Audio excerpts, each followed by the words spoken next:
জানুয়ারিতেও দেশের পণ্য রপ্তানি বেড়েছে। এ সময় $444 কোটি পণ্য রপ্তানি হয়েছে, যা গত বছরের একই সময়ের তুলনায় 5.7% বেশি।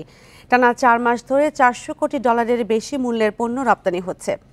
রপ্তানি উন্নয়ন ব্যুরো ইপিবি তথ্য মতে চলতি অর্থ বছরের প্রথম 7 মাসে মোট $2,897 কোটি পণ্য রপ্তানি হয়েছে, যা আগের অর্থ বছরের একই সময়ের তুলনায় 11.68% বেশি। জানুয়ারিতে তৈরি পোশাক, কৃষি প্রক্রিয়াজাত পণ্য, চামড়াবিহীন জুতা, হিমায়িত খাদ্য ও প্রকৌশল পণ্যের রপ্তানি বেড়েছে।